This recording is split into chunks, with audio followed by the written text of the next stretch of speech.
You ever hear about Obeah Belly? When a woman get cursed and her pregnancy go wrong in the most unnatural way? Let me tell you about Marcia, beautiful girl from Clarendon who steal another woman's husband. She get pregnant, happy as can be. But that pregnancy, it lasts 12 months instead of 9. And when she finally give birth, she never just deliver a baby. She birthed a frog and a snake that bite her right there in the delivery room in front of doctors and nurses, everybody. This is a story about adultery, obeah, consequences, and why you should never mess with another woman, man, especially if that woman know how to work roots. If you believe in the supernatural or not, this story going to make your skin crawl. Marcia Thompson was 24 years old, living in May Pen, Clarendon. Pretty girl, light skin, long hair, nice shape. She knows she look good and she use it. She work as a bartender at a popular bar in town. That's where she meet him. Trevor Williams, 35 years old, married man with a wife and 3 children living in Lionel Town, about 20 minutes away. No, Marcia know Trevor was married.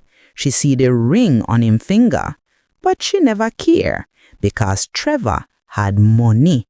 Him own a successful mechanic shop. Him always come to the bar in nice clothes, driving a nice car, flashing cash. And Marcia, she grow up poor.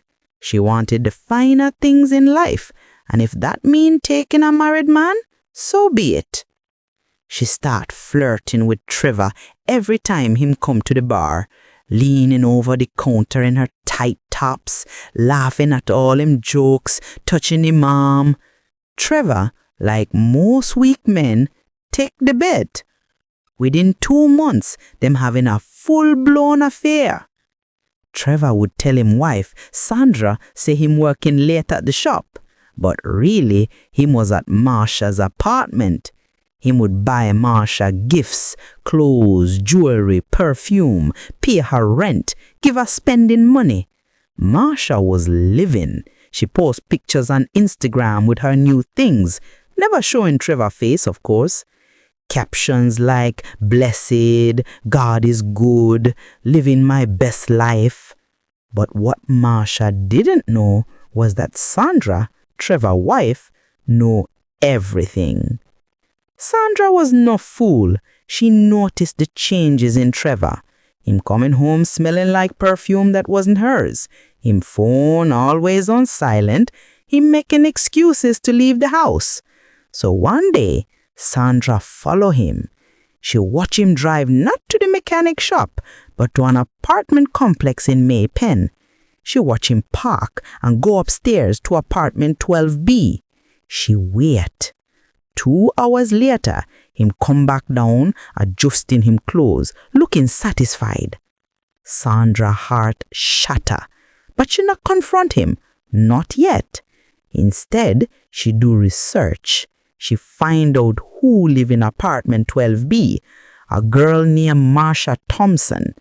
Sandra look her up on social media.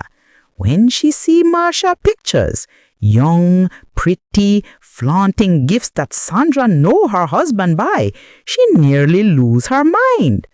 But Sandra wasn't the type to make a scene. She wasn't going to go fight the girl or cuss out her husband in public.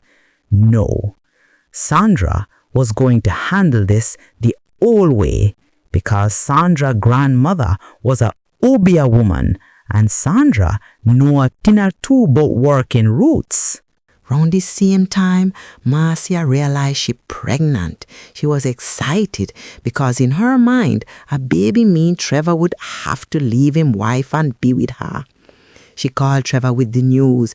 Baby, I'm pregnant. We're going to have a family. Trevor panic. Marcia, what you mean pregnant? You was on the pill.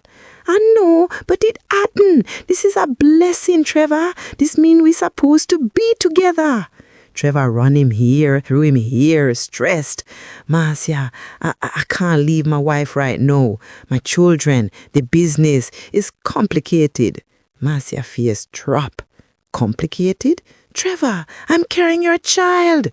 I know. Just give me some time to figure things out, okay? I'll take care of you and the baby. I promise. But I can't just leave Sandra right now. Marcia, disappointed but still hopeful, agree. Okay, but Trevor, I'm not gonna be no secret forever. Eventually, you gonna have to choose. I know, Trevor lie. Just give me time. Meanwhile, Sandra find out about the pregnancy through the grapevine. Small town, people talk, and that's when Sandra decided it was time. Sandra drive to St. Elizabeth, deep in the country, to visit an old woman near Miss Ruby. Miss Ruby was known for Obeah work. People come from all over Jamaica to see her. Sandra sit down with Miss Ruby and explain the situation. This girl thief my husband and know she pregnant with him child. I want her to pay. I want her to suffer. Miss Ruby, a tiny old woman with grey locks and eyes that seem to see through your soul, nod slowly. You sure about this, daughter? Obeah work is serious business. Once you start, you can't stop, and karma have a way of coming back round. I'm sure, Sandra said firmly. She knowingly go after a married man. She tried to break up my family. She deserve whatever coming to her. Miss Ruby pull out a small cloth bag. All right, I need something of hers. Hair, clothing, anything she touch. Sandra pull out a napkin. I went to the bar where she work. This is from her. Miss Ruby smile. Smart gal. Miss Ruby spend the next hour doing her work. Candles, incense, chanting in a language Sandra don't understand.